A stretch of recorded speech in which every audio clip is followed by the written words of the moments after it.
May isang bansa sa mundo na may lupain sa bawat kontinente. Oo, may tunay na pag-aari itong lupa sa lahat ng 7 kontinente, mula sa mga napakalamig na lugar hanggang sa pinakamaliliit na pulo. Hindi ito ang pinakamalaking bansa. Sa katunayan ay maliit lamang ito, ngunit naroon ito sa lahat ng dako. Isang watawat, 7 kontinente, wala nang ibang nakagawa nito. Maaaring hindi na ito isang makapangyarihang bansa ngayon, ngunit ang lawak ng impluwensya nito ay walang katulad. Sa ilang lugar, buong teritoryo ang pag-aari nito. Sa iba naman ay kasama itong namamahala o mayroong mga base militar. Ang ilan sa mga lupain nito sa ibang bansa ay may sarili ng watawat, pinuno, at maging mga domain sa internet, ngunit lahat pa rin sila ay sumusunod sa bansang ito. Sa Asya, mayroon pa rin itong lupang militar sa isang maliit na pulo.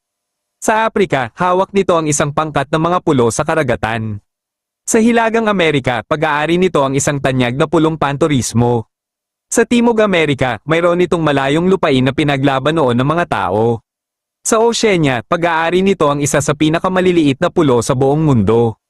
At oo, sa Antarctica, mayroon din itong malaking sakop na yelo, pati na rin sa Europa. Kaya anong bansa ito? Maaaring hindi nito pinamumunuan ang mundo, ngunit ang watawat nito ay naroon pa rin sa bawat panig nito.